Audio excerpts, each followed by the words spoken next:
So today we're coming with a topic of friendship and what it may mean to us in different formats. Okay. The do's and don'ts as a friend, the chemistry, Okay.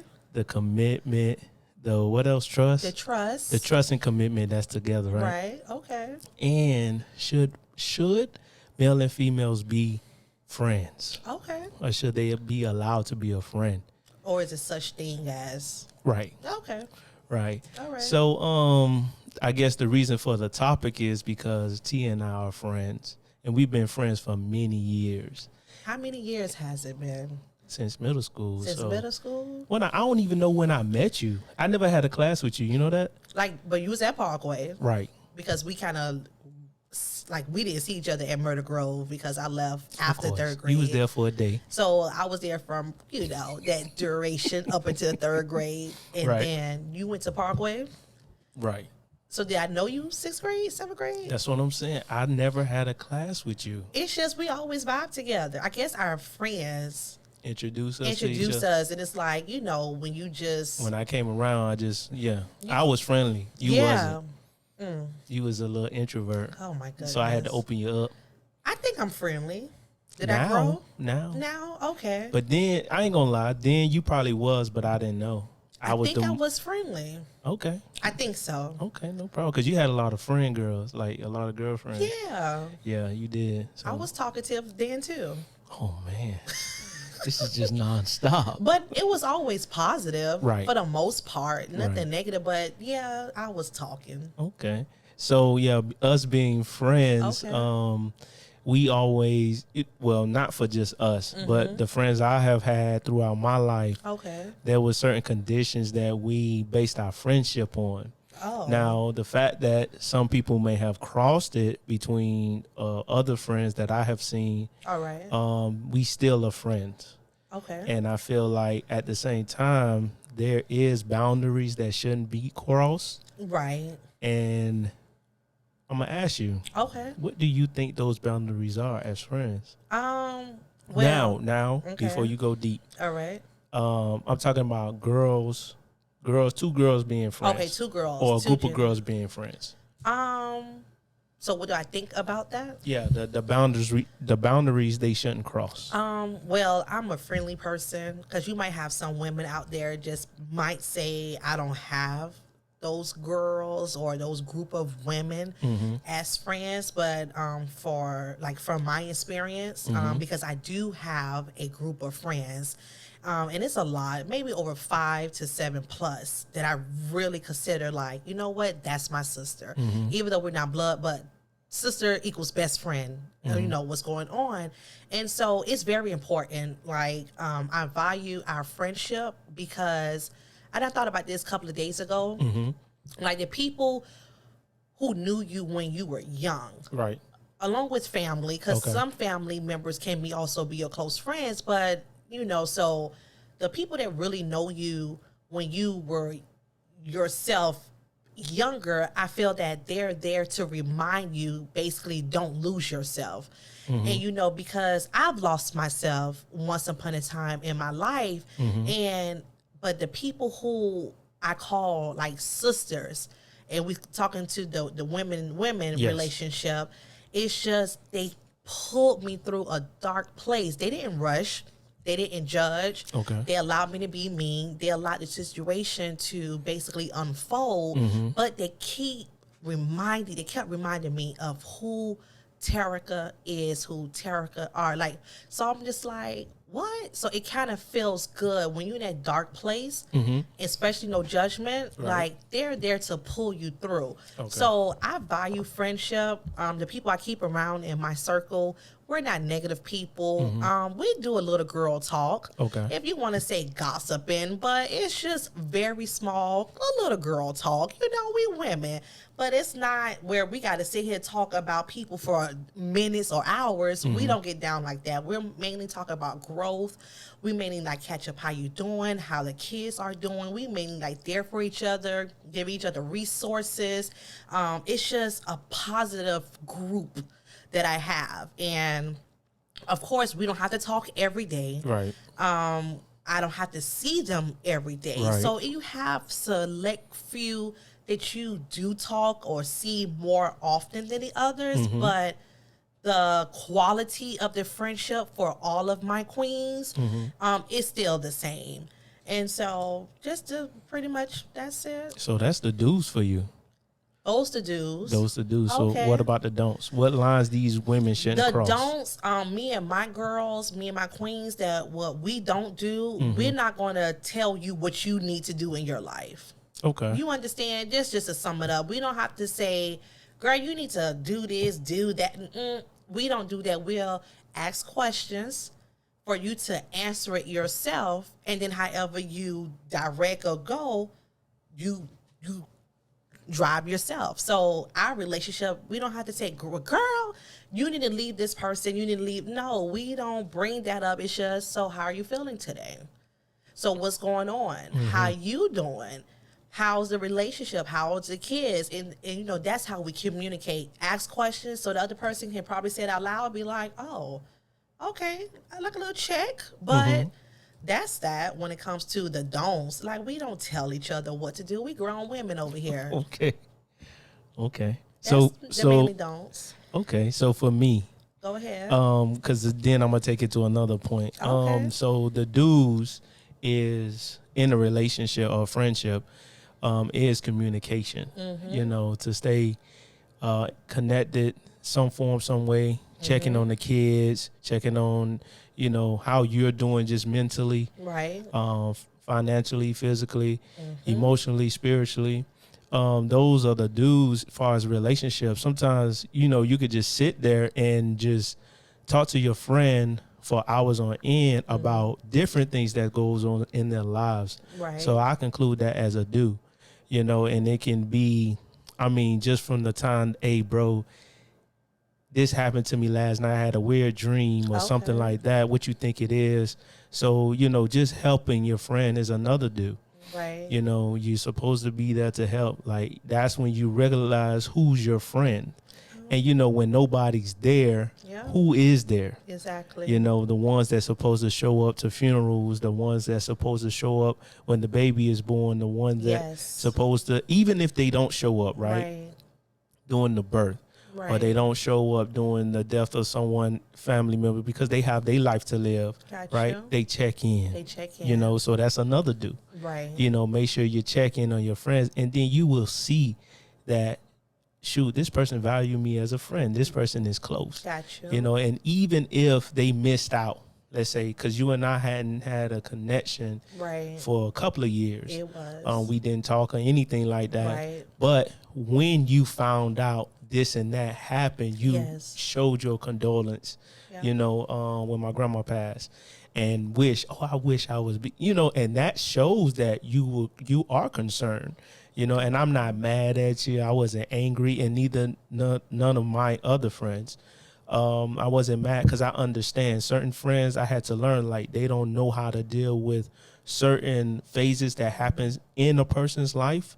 Right. So they just know how to be a friend at this point, and that's good enough. Okay. I remember meeting a guy when I was in Miami-Dade, and I was telling his ace isn't always going to be there, like when you pick up the phone and call, right? But your ace is going to be there when you need him, right? You know, right? And he may not understand, like, okay, so I just throw a scenario. Okay. So he may not be there when the baby was born. All right. But when you in some trouble, they there.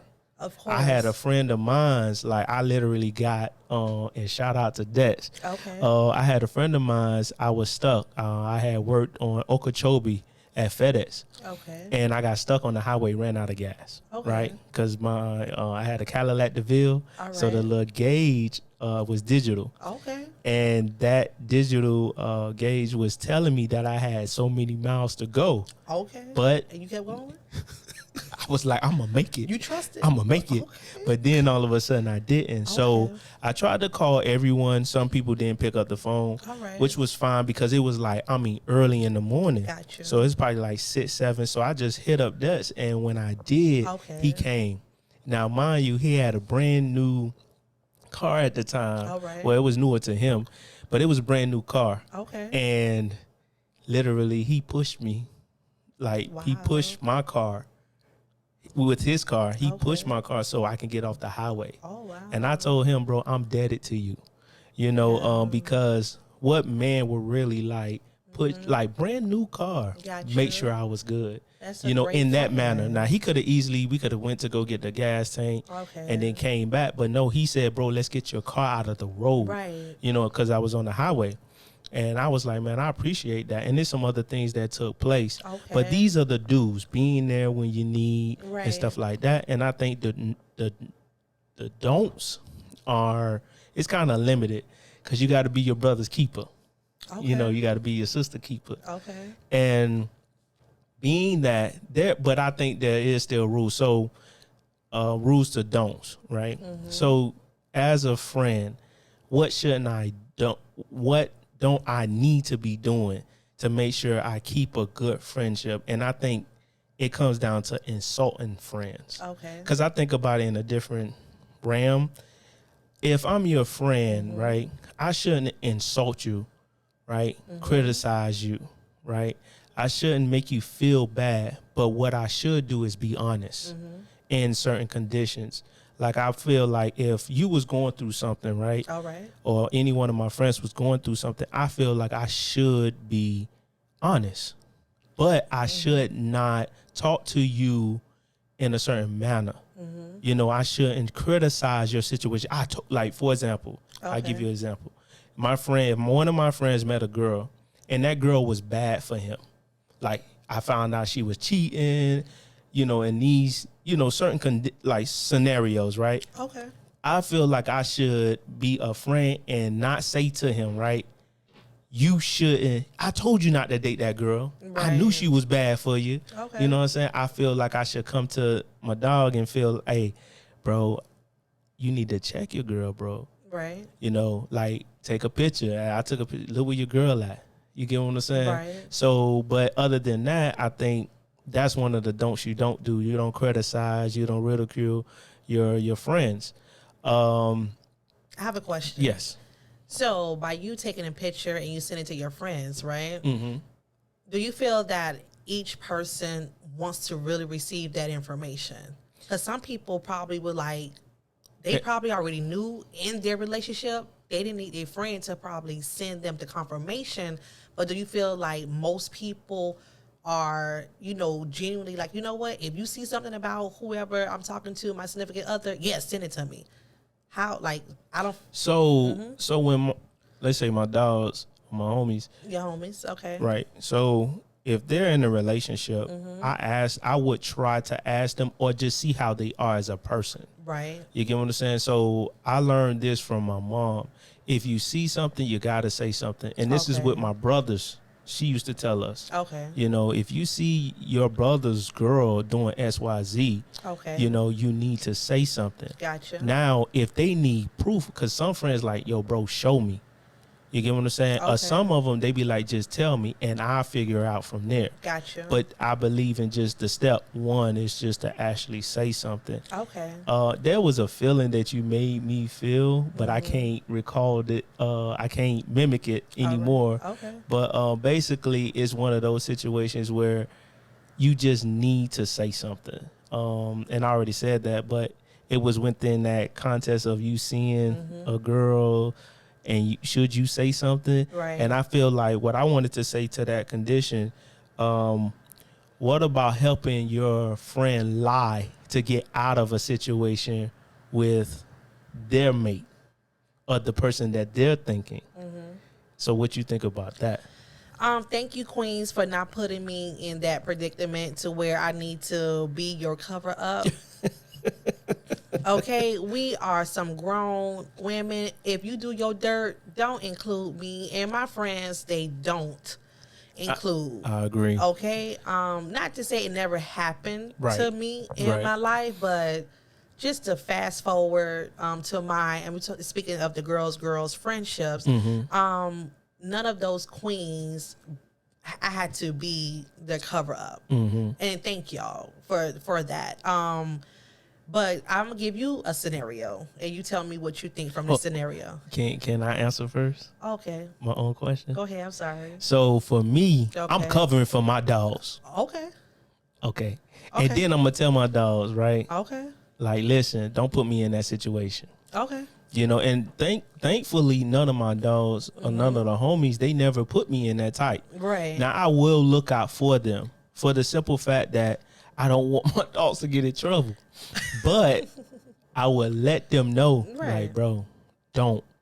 Because I don't want to have to lie, you know, and eventually it comes back, you know. Always. You know what I'm saying? So my dogs really don't put nobody in a predicament like that. And now when we were younger, we were just fools, you know. Of course. You know, so but as we mature, all of that stuff, if you was doing something, and I doubt that they were, but if they were doing something, they did it on their own time, and they didn't have to include none of us. That's how it's so they wasn't to be. Sliding off and doing all of that foolishness and stuff like that. Yeah. And let's say if I did have friends that was on that, you know what I'm saying? Again, they just kept it to themselves. But go ahead. All right. So the question, like, just a scenario, right?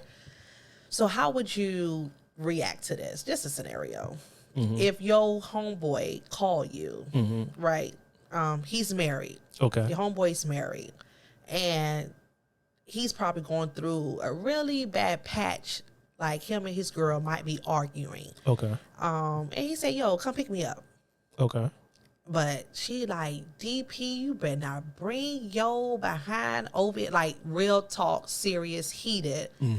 Like, but he's like, dog, I really just need you to come get me. I need to just remove myself from, you know, this situation. Right. But what would you do? Would you go, or would you say, you know what, y'all married? Not to say it's probably a continuous thing for you all, but y'all figure it out. So I'm coming.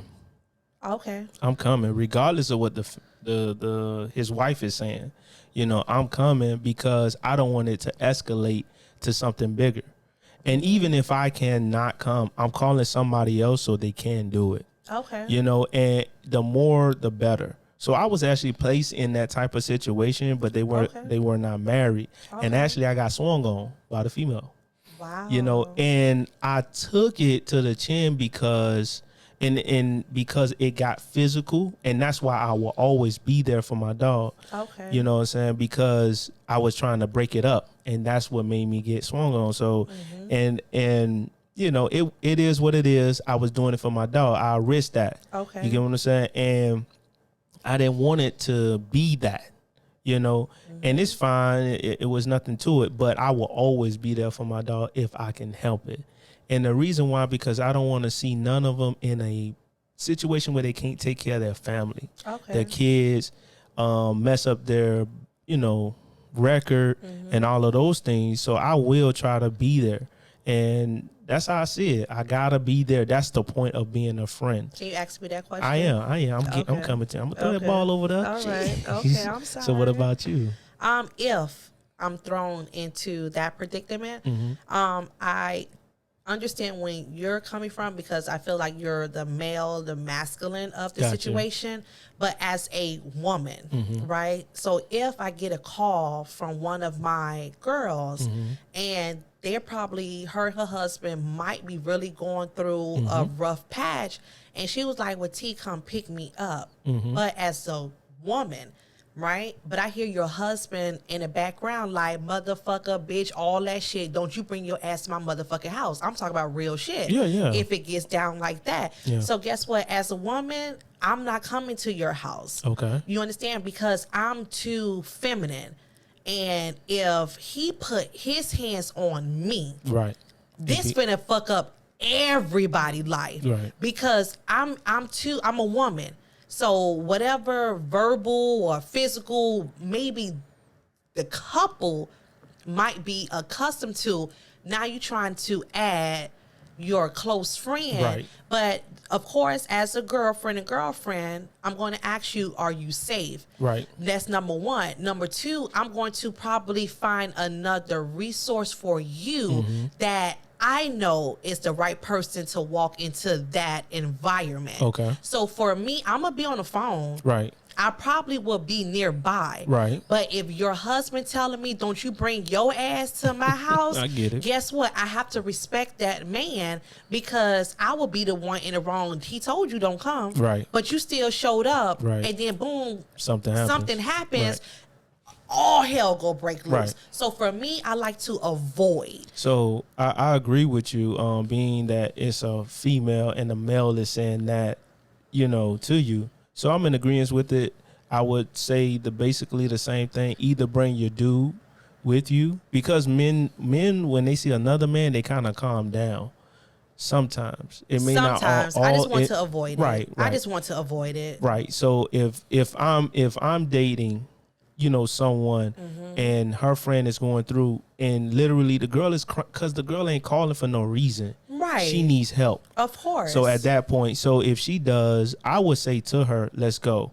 You get what I'm saying? And in the meantime, hey, do you think we need to call the cops? Now, am I going to be G'd up? I am. You get what I'm saying? And I will come there prepared if something goes left. But at the same time, I'm not trying to make it. I won't involve myself. I would just try to bring her to the safe point. If she can get out the house, hey, just get in the car and let's go. You get what I'm saying? Because it has happened to me before, and I was just like, let's get in the car. And the guy was going off and all that stuff. But again, because I was there, it was no pressure. He was just saying what he was saying. And and not saying I was some, muscle that was just coming there and being reckless. No, I just stood up. The dude threw the baby and all that stuff. And it was like one of those conditions where, like, no, you're not going to throw the baby and think you're going to get away with that. Gotcha. So when I walked up to grab the baby, and by that time, his people's done already grabbed him, and he's going off the chain. I said, yo, let's just get in the car. We got in the car and we left. Okay. You know what I'm saying? And then, but the police wasn't involved in all that stuff. But let's say if all of that stuff, like the house is all a mess and they really about to go ham, he almost got a knife in it. Well, he ain't gonna grab no knife, but he wants to literally hit her and all that stuff. Gotcha. Like, yo, we calling the police. All right. You know what I'm saying? Because I still have to look out for mines as well. Gotcha. And yeah, I ain't trying to involve. I ain't even all that, I applaud you for even going to the scene. Not to say it's a crime scene or anything like that, but it's just I put myself first, and it's just like I don't think I need to bring myself into that environment. But I stay on the phone with you. I'll make sure X, Y, Z coming by. I'll just make sure like you in great hands. Okay, cool. Then I might drop the call, or I might really probably stay on the phone. And I bring this scenario up with a few of my queens just in case, we don't want anything like this to happen. But if this happens, what would you want me to do? And I had one friend, she was like, girl, you better come. But I'm like, look, if you bring Terica into a toxic situation and your dude thinking he's going to put his hands on me, listen, it won't be the same. So this is conversations we have. Like, so are you sure you want me to come? And you know what one of my friends said?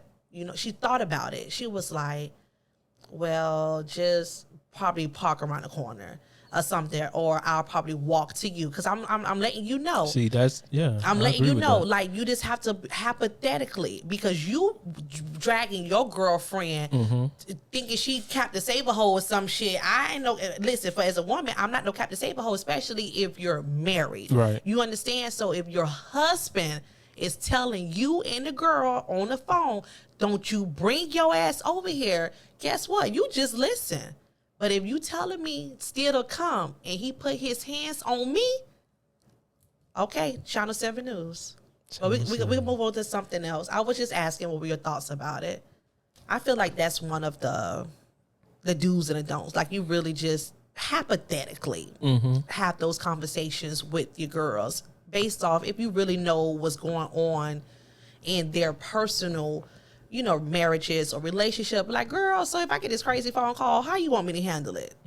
So it's just certain queens going through certain things, which is all not bad. It's just, you put a little red flag in your little sister head. So just in case, how you want me to handle it? And that's all. So I have conversations like that with my girls. And I think as a friend, you should. And don't put your peoples in a worse type of predicament.